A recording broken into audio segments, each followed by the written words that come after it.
Iran যদি পরমাণু বোমা তৈরির উপযোগী ইউরেনিয়াম সমৃদ্ধ করে তাহলে দেশটিতে আবারও বোমা ফেলার হুমকি দিয়েছেন মার্কিন প্রেসিডেন্ট ডোনাল্ড ট্রাম্প।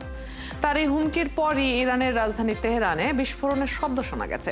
দেশটির পররাষ্ট্রমন্ত্রী আব্বাস আরাগচি বলেছেন, পারমাণবিক কর্মসূচি নিয়ে চুক্তি করতে চাইলে খামেনির প্রতি অসম্মানজনক বক্তব্য বন্ধ করতে হবে ট্রাম্পকে। এদিকে হামলার শিকার পারমাণবিক স্থাপনায় জাতিসংঘ পরিদর্শন ঠেকানোর ইঙ্গিত দিয়েছে ইরান। বিস্তারিত সৃষ্টি ঘটকের প্রতিবেদনে। ইরানের রাজধানী তেহরানের পশ্চিমাঞ্চলে একাধিক বিস্ফোরণের শব্দ শোনা গেছে। শুক্রবার শেষ রাতে পশ্চিম তেহরানের ইসলাম শহর শাহরিয়ার সহ বিভিন্ন এলাকায় এসব বিস্ফোরণের শব্দ হওয়ার সাথে সাথে আবারও অঞ্চলটিতে আকাশ প্রতিরক্ষা ব্যবস্থা চালু করা হয়। তবে ক্ষেপণাস্ত্র, ড্রোন কিংবা গোলা ঠিক কোন যুদ্ধাস্ত্র নিক্ষেপের ফলে বিস্ফোরণ ঘটেছে তা এখনো স্পষ্ট নয়। তেমনি কোথা থেকে হামলা করা হয়েছে বা কারা হামলা করেছে এবং হামলায় কী পরিমাণ ক্ষয়ক্ষতি হয়েছে এসব তথ্য এখনো অজানা। এরই মধ্যে ইরানের সঙ্গে ভবিষ্যতে সম্পর্ক উন্নয়নের বিষয়ে আশাবাদী ডোনাল্ড ট্রাম্প। তবে ইরান পারমাণবিক অস্ত্র তৈরির উপযোগী মাত্রায় ইউরেনিয়াম সমৃদ্ধ করতে সক্ষম হলে দেশটিতে আবারও বোমা হামলা চালাবেন বলে জানিয়েছেন ট্রাম্প। এ সময় ইরানের ওপর থেকে নিষেধাজ্ঞা তুলে নেওয়ার সিদ্ধান্ত থেকে সরে এসেছেন বলেও জানান Trump. But I don't believe that they're going to go back into nuclear. আমি মনে করি না তারা খুব দ্রুতই আবার পারমাণবিক কার্যক্রম শুরু করতে পারবে। মার্কিন হামলায় তাদের ব্যাপক ক্ষয়ক্ষতি হয়েছে। এসব কাটিয়ে উঠতে তাদের বছরের পর বছর লেগে যাবে। গতদিন আয়াতুল্লাহ আল খামেনি যুদ্ধে বিজয় ঘোষণা করেছেন। আমি বলতে চাই, দেশটির মানুষজন তাকে খুবই সম্মান করে, তাই তার জনগণকে সত্যি কথা বলা উচিত। আর সত্যিটা হচ্ছে, যুদ্ধে ইরান আর ইসরায়েল দুই পক্ষই অনেক ক্ষতিগ্রস্ত হয়েছে। এদিকে ট্রাম্প যদি সত্যি ইরানের সঙ্গে একটি পারমাণবিক চুক্তি করতে চান, তাহলে তাকে দেশটির সর্বোচ্চ ধর্মীয় নেতা আয়াতুল্লাহ আলী খামেনির প্রতি অসম্মান ও অগ্রহণযোগ্য ভাষা পরিহার করতে হবে বলে মন্তব্য করেছেন ইরানের পররাষ্ট্রমন্ত্রী আব্বাস আরাগচি। সামাজিক মাধ্যম এক্সে দেয়া এক পোস্টে এ মন্তব্য করেন তিনি। একই দিন জাতিসংঘের পারমাণবিক পর্যবেক্ষক সংস্থা IAEA এর মহাপরিচালক রাফায়েল গ্রোসি ইরানের পারমাণবিক স্থাপনাগুলো পরিদর্শনের অনুরোধ করেছে। তবে ইরানের পররাষ্ট্রমন্ত্রী আব্বাস আরাগচি ইঙ্গিত দিয়েছেন যে তেহরান যে কোনো অনুরোধ প্রত্যাখ্যান করতে পারে। এক্সের এক পোস্টে তিনি বলেন, তথাকথিত সুরক্ষা চুক্তির অজুহাতে বোমাবর্ষণের শিকার পরমাণু স্থাপনাগুলো পরিদর্শনের ওপর IAEA প্রধান যে জোর দিচ্ছেন তা অর্থহীন এবং সম্ভবত উদ্দেশ্য প্রণোদিত। এ সময় ইরান তার স্বার্থ, জনগণ এবং সার্বভৌমত্ব রক্ষা করার জন্য প্রয়োজনীয় যে কোনো পদক্ষেপ নেওয়ার অধিকার সংরক্ষণ করে বলেও মন্তব্য করেন আরাগচি। সৃষ্টি ঘটক, ৭১। ইকো নিয়ে এলো নো ফ্রস্ট রেফ্রিজারেটর সিরিজ। এর আছে ডুয়াল কুলিং টেকনোলজি, যা খাবারকে দ্রুত ঠান্ডা করে। এক খাবারের গন্ধ অন্য খাবারে ছড়ায় না এবং খাবারকে দীর্ঘ সময় ধরে টাটকা রাখে। এছাড়াও নো ফ্রস্ট রেফ্রিজারেটরে আছে অত্যাধুনিক সব ফিচার। বেকো এখন পাওয়া যাচ্ছে দেশব্যাপী সকল সিঙ্গার বেকো স্টোর ও singarBD.com এ। দর্শক, আজ কথা বলবো যুদ্ধ পরিস্থিতি নিয়ে। আমাদের সাথে আছেন আন্তর্জাতিক সম্পর্ক বিশ্লেষক অধ্যাপক ডক্টর মোহাম্মদ শফিকুল ইসলাম এবং নিরাপত্তা ও পলিসি বিশ্লেষক অবসরপ্রাপ্ত মেজর মোহাম্মদ আশরাফুজ্জামান। আপনাদের দুজনকেই স্বাগত জানাচ্ছি সংবাদ যোগে। আমি শুরুতেই অধ্যাপক ডক্টর মোহাম্মদ শফিকুল ইসলামের কাছে একটু চলে আসতে চাই। যে পরিস্থিতি এখন বিরাজ করছে, মানে ১২-১৩ দিন যুদ্ধের পর একটা যুদ্ধবিরতি কিছুটা স্বস্তি নিয়ে এসেছিল, পৃথিবী জুড়েই মানুষ একটু স্বস্তির নিঃশ্বাস ফেলতে শুরু করেছিল। এই সময়ে আবার পাল্টাপাল্টি নানান ধরনের বক্তব্য এবং সেখানে নানান হুঁশিয়ারি উঠে আসছে। আবারও কি তাহলে একটা অস্থিতিশীল পরিস্থিতি সৃষ্টি হয়েই গেল? আমি তেমনটা মনে করি না। কারণ হচ্ছে যে ইরান এবং ইসরায়েল যে যুদ্ধ হয়েছিল সেটা মার্কিন যুক্তরাষ্ট্রের সমর্থনে ইসরায়েল ইরানে হামলা করেছিল। তো ইসরায়েল এবং মার্কিন যুক্তরাষ্ট্র মনে করছে যে তারা যে উদ্দেশ্যে হামলা করেছিল ইরানে, সেই উদ্দেশ্য সফল হয়েছে। তাদের উদ্দেশ্য ছিল পারমাণবিক যে কেন্দ্রগুলো রয়েছে এবং পারমাণবিক যে স্থাপনাগুলো রয়েছে সেগুলো ধ্বংস করে দেওয়া এবং পারমাণবিক যে বিজ্ঞানী রয়েছে তাদেরকে মেরে ফেলা বা তাদেরকে কোনোভাবে হেনস্থা করা। তো সেই ক্ষেত্রে তারা কিছুটা সফল হয়েছে। তো আমি মনে করি যে এখন ইরানকে হুমকি দিচ্ছে এবং বিভিন্নভাবে চাপ সৃষ্টি করছে যে ইরান যাতে পুনরায় তাদের পারমাণবিক কার্যক্রম চালিয়ে না যায়, তাদের পারমাণবিক কার্যক্রমগুলো যাতে বন্ধ রাখে, যেটা হয়তো ইসরায়েলের জন্য হুমকি হতে পারে, মার্কিন যুক্তরাষ্ট্রের স্বার্থের জন্য হুমকি হতে পারে। এবং আপনি জানেন যে মধ্যপ্রাচ্যে অন্যান্য দেশ, বিশেষ করে সৌদি আরবিয়া এবং সংযুক্ত আরব আমিরাত এবং অন্যান্য রাষ্ট্রগুলো চায় না যে ইরান পারমাণবিক বোমার অধিকারী হোক। তারা মনে করছে যে ইরান যখন পারমাণবিক বোমার অধিকারী হবে তাদের জন্য সেটা হুমকি হবে। তারা ইরানের শক্তি বৃদ্ধি বা ইরানের ওই অঞ্চলে ইরানের প্রভাব বৃদ্ধি এটা তারা মেনে নিতে পারছে না। তো সেই কারণে আপনি জানেন যে সৌদি আরবে এবং সংযুক্ত আরব আমিরাতের সাথেও মার্কিন যুক্তরাষ্ট্রের ভালো সম্পর্ক রয়েছে, আর ইসরায়েলের সাথে তো ভালো সম্পর্ক রয়েছে। ইসরায়েল হচ্ছে মার্কিন যুক্তরাষ্ট্রের সেখানকার জিওপলিটিক্যাল একটা হটস্পট বলা যায়, জিওপলিটিক্যাল একটা অবস্থান মার্কিন যুক্তরাষ্ট্র মধ্যপ্রাচ্যে তৈরি করেছে, যাতে মার্কিন যুক্তরাষ্ট্র ইসরায়েলের মাধ্যমে এবং অন্যান্য রাষ্ট্রগুলোর মাধ্যমে তারা মধ্যপ্রাচ্যকে নিয়ন্ত্রণ করতে পারে। তো মধ্যপ্রাচ্যের স্বার্থ সংরক্ষণ করার জন্যই, আসলে ইসরায়েলের স্বার্থ সংরক্ষণ করার জন্যই ইরানে হামলা করেছিল। এবং যখন ইসরায়েল ইরানের পারমাণবিক স্থাপনাগুলোতে হামলা করে তেমন একটা সফল হয়নি, মানে সেটা ধ্বংস করতে পারেনি সম্পূর্ণভাবে, তখন আপনারা দেখেছেন যে মার্কিন যুক্তরাষ্ট্র নিজেই B-2 বোমারু বিমান দিয়ে সেখানে বাংকার ব্লাস্টার বোমা নিক্ষেপ করেছে। এবং তারা মনে করছে যে এই বাংকার ব্লাস্টার বোমার মাধ্যমে তারা পারমাণবিক স্থাপনাগুলো ধ্বংস করতে পেরেছে এবং অধিকাংশকে উল্লেখযোগ্য অংশ ধ্বংস করতে পেরেছে। এবং ইরান সেটাকে সেই অবস্থায় আবার পুনরায় একটা অবস্থায় ফিরিয়ে নেওয়ার জন্য এটা সময় সাপেক্ষ ব্যাপার হবে। তো আমার মনে হচ্ছে যে ইরান যে বিজয় ঘোষণা করেছে সেটা হয়তো তাদের একটা পলিটিক্যাল স্ট্যান্ড, যে ইরানি জনগণকে বোঝানো যে আমরা ইসরায়েলের বিরুদ্ধে এবং মার্কিন যুক্তরাষ্ট্রের বিরুদ্ধে একটা প্রবল প্রতিরোধ গড়ে তুলেছি এবং আমরা বিজয় হয়েছি। মার্কিন যুক্তরাষ্ট্র এবং ইসরায়েল বাধ্য হয়েছে যুদ্ধবিরতিতে আসার জন্য।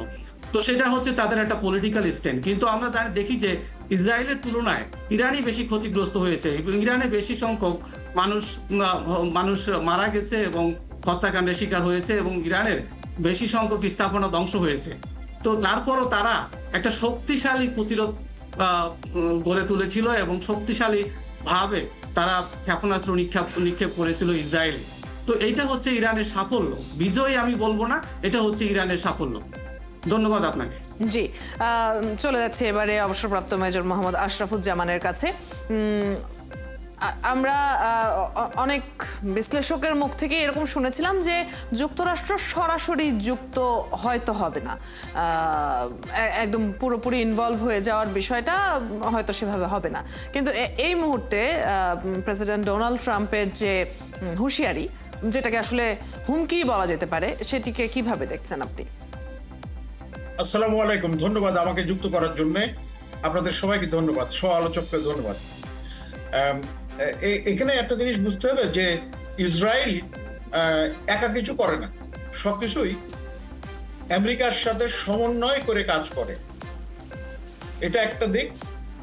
আর একটা দিক হচ্ছে ওই কেষ্ট বেটাই চোর, সব দোষ, যত দোষ নন্দ ঘোষ, মানে সব দোষ হচ্ছে ইরানের, আর বাকি তাদের অন্য কারো কোনো দোষ নাই।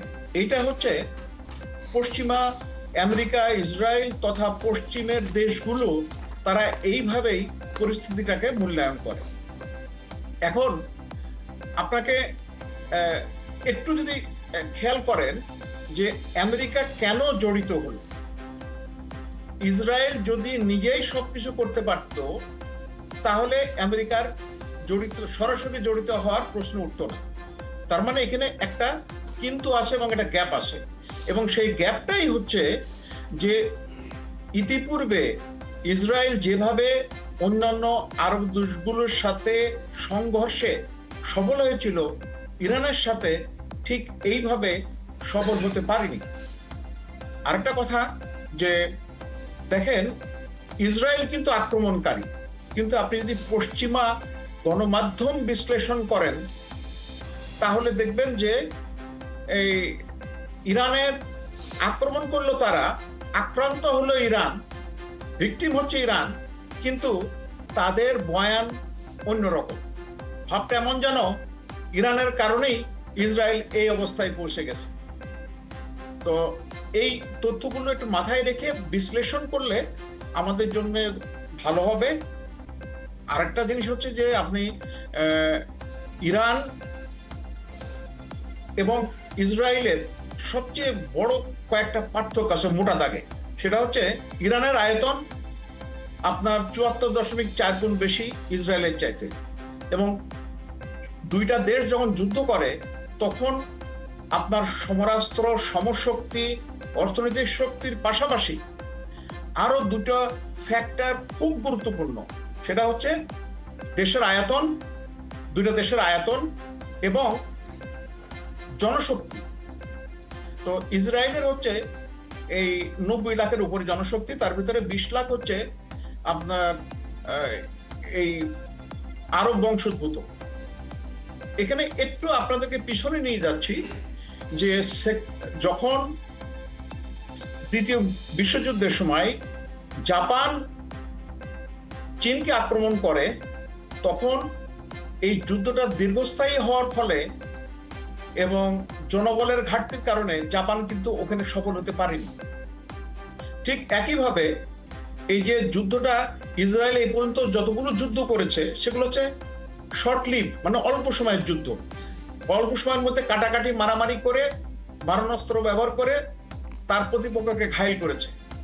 কিন্তু এই ক্ষেত্রে দেখা যাচ্ছে যে ইসরায়েল ইরানের উপরে প্রথম আক্রমণ করলো, ইরান তার পাল্টা জবাব দিল, এবং পাল্টা জবাবটা সহ্য করার মতো সময় সামর্থ্য ইসরায়েলের ক্রমান্বয়ে শেষ হয়ে যাচ্ছিল।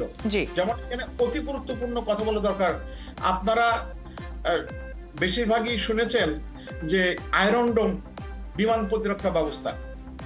ইরান যে কাজটা করেছে 2024-এর মে মাসে এবং অক্টোবর মাসে, তারা পাল্টাপাল্টি দুই পক্ষের মধ্যেই ড্রোন এবং মিসাইল হামলা হয়। তো এই সময়ে তারা দেখছে যে কি কি অস্ত্র ব্যবহার করলে, ইরান বিশেষ করে কি কি অস্ত্র ব্যবহার করলে ইসরায়েলের এই বিমান প্রতিরক্ষা ব্যবস্থার দুর্বলতা কাজে লাগায় তাদের আক্রমণকে শানিত করা যাবে, এবং এক্স্যাক্টলি এবার তাই করেছে। মানে শত শত ড্রোন ব্যবহার করেছে, মিসাইল, আর তার ফাঁকে কম কার্যকরী মিসাইল, এবং এর ফাঁকে তাদের হাইপারসনিক মিসাইল ব্যবহার করেছে, করে ইসরায়েলকে যথেষ্ট কোণঠাসা করে ফেলেছিল। এবং তারপরেই এই যে আমেরিকা এই আক্রমণে সরাসরি যুক্ত হয়েছে। এইটা আমাদেরকে বিবেচনায় রাখতে হবে। আর একটা জিনিস হচ্ছে যে ইসরায়েল আপনার আর্থিকভাবে, সামরিক সব দিক দিয়ে ইউএসএ তথা পশ্চিমীয়দের উপরে নির্ভরশীল, কিন্তু ইরান 1979 সালের ইসলামিক বিপ্লবের পর থেকে যা কিছু করেছে তারা স্বয়ংবর হওয়ার চেষ্টা করেছে। ইসরায়েলের আজকে যে মিসাইল শক্তির কথা আমরা জানছি সেটা তার 95% কম্পোনেন্ট, অর্থাৎ সরঞ্জামাদি, খুচরা যন্ত্রপাতি, এর সব ইরানেই তৈরি হয়। এটা নিশ্চয়ই তাদের জন্য একটা প্লাস পয়েন্ট। আমরা যেহেতু একটু তুলনামূলক বিশ্লেষণের জায়গায় এসেছি, সেই ক্ষেত্রে অধ্যাপক ডক্টর মোহাম্মদ শফিকুল ইসলামের কাছে জানতে চাইবো যে যুদ্ধ চালিয়ে যাওয়ার সক্ষমতা, সেটা সমরাষ্ট্রের কথা বলি আমরা, অর্থনৈতিক শক্তি বলি, আয়তন, জনসংখ্যা, যেগুলোর কথা মোহাম্মদ আশরাফুজ্জামান তুলেছেন, এর পাশাপাশি বৈশ্বিক সমর্থন, সবকিছু মিলিয়েই ইরান এগিয়ে ছিল, সেটা তো জানা কথাই, খুব একদম মোটা দাগেই চোখে পড়ার মতো বিষয়। তা ইসরায়েলকে যুদ্ধ চালিয়ে যেতে হলে যুক্তরাষ্ট্রের সেখানে সহায়তা একদম পুরোদমে করতে হবে, নিজের সংযুক্ত হতে হবে, এটাও তো খুব মানে কমন সেন্স থেকেই বোঝা যায়। তাহলে একটা যে আশার জায়গা ছিল যে ট্রাম্প নির্বাচিত হলে, এটা মার্কিন জাতীয় নির্বাচনের আগে বারবার আলোচিত হয়েছে যে ট্রাম্প নির্বাচিত হলে যুদ্ধ পরিস্থিতির অবনতি তিনি হতে দেবেন না বিশ্বজুড়ে, তাহলে বিষয়টা কেমন হয়ে গেল না? হ্যাঁ, আপনি ঠিকই বলেছেন যে এটা আসলে ট্রাম্পের যে নির্বাচন ম্যানিফেস্টো এবং নির্বাচনের সময় তার যে বক্তব্য, এই বক্তব্যের সাথে কিছুটা অমিল রয়েছে, সাংঘর্ষিক। তবে আমি মনে করি যে সবসময় মার্কিন যুক্তরাষ্ট্রের বৈদেশিক নীতি অপরিবর্তিত থাকে, বিশেষ করে ইসরায়েলের ক্ষেত্রে। তো মার্কিন যুক্তরাষ্ট্রের অনেক আগ থেকেই, আপনি জানেন, অনেক আগ থেকেই মার্কিন যুক্তরাষ্ট্রের নীতি হচ্ছে মধ্যপ্রাচ্যে, বিশেষ করে মধ্যপ্রাচ্যে, সেটা হচ্ছে যে ইরান যাতে পারমাণবিক বোমার অধিকারী না হতে পারে। আপনি দেখেন যে একদম ইয়ার আমল থেকে, বারাক ওবামার আমল থেকেই তারা একইভাবে ইরানকে চাপ সৃষ্টি করে আসছে যে তোমাদেরকে চুক্তি করতে হবে, পারমাণবিক বোমা করা যাবে না, তোমাদেরকে চুক্তি করতে হবে, এবং নিষেধাজ্ঞা দিয়েছে, বারবার নিষেধাজ্ঞা দিচ্ছে। তো সেই নীতির, আমি মনে করি সেই নীতির প্রতিফলন। আর এর মাধ্যমে ডোনাল্ড ট্রাম্প হয়তো চেষ্টা করছে যে মধ্যপ্রাচ্যে একটা শান্তি স্থাপন করার, তার বক্তব্য অনুযায়ী মধ্যপ্রাচ্যে একটা শান্তি স্থাপিত হবে যদি ইরান পারমাণবিক শক্তির অধিকারী না হয়, তাহলে হয়তো মধ্যপ্রাচ্যের অন্যান্য রাষ্ট্রগুলো, বিশেষ করে তাদের যে মিত্র, যার সমর্থনে ইসরায়েল টিকে আছে, সে মিত্রের কোনো রকম হুমকির সম্মুখীন হবে না। সেই কারণেই আসলে আর মার্কিন যুক্তরাষ্ট্রের কাছে বা ইসরায়েলের কাছে হয়তো গোয়েন্দা তথ্য ছিল যে ইরান খুব শীঘ্রই পারমাণবিক বোমার অধিকারী হবে এবং পারমাণবিক বোমা বিস্ফোরণ ঘটাতে পারে। সেই কারণেই আসলে তড়িঘড়ি করে ইসরায়েলকে দিয়ে, মার্কিন যুক্তরাষ্ট্র ইসরায়েলকে দিয়ে হামলা করেছিল, কিন্তু ইসরায়েল সেই পারমাণবিক স্থাপনাগুলো ধ্বংস করতে ব্যর্থ হয়। সেই কারণেই যেমনটি বলেছিলেন যে মেজর জেনারেল আশরাফুজ্জামান, সেই কারণেই মার্কিন যুক্তরাষ্ট্র নিজে যুক্ত হয়েছে এবং নিজে হামলা করেছে, আপনারা যেটা দেখেছেন। কিন্তু ইরান কিন্তু আবার, মার্কিন যুক্তরাষ্ট্র কিন্তু আবার ইউক্রেনের যুদ্ধ বন্ধ করার জন্য চেষ্টা করছে, তারা নেগোশিয়েট করছে যে এখানে যাতে একটা শান্তি স্থাপিত হয়, যুদ্ধবিরতি চুক্তি হয়, কিন্তু সেটা এখনো সফল হয়নি, কিন্তু তার চেষ্টা চালিয়ে যাচ্ছে। তো মার্কিন সব মিলে ডোনাল্ড ট্রাম্প চেষ্টা করছে যে একটা মানে তিনি শান্তি স্থাপনের জন্য একটা নোবেল প্রাইজ কোনোভাবে পাওয়া যায় কিনা, বা শান্তি স্থাপনের দূত হিসাবে তিনি কাজ করতে পারেন কিনা। সেই কারণেই আপনি দেখছেন যে তার যে সাক্ষাৎকার আপনি প্রথমে প্রচার করেছেন, সেখানেও তিনি ইনিয়ে বিনিয়ে সেই কথাগুলি বলছিলেন যে ইরানের সর্বোচ্চ ধর্মীয় নেতা। শান্তি স্থাপনের নামে ডোনাল্ড ট্রাম্প আসলে এই দফায় নির্বাচিত হওয়ার পর বেশ কয়েকটা পদক্ষেপ নিয়েছেন, যেগুলো বিশ্ববাসীর মনে এক ধরনের অশান্তির সৃষ্টি করেছে।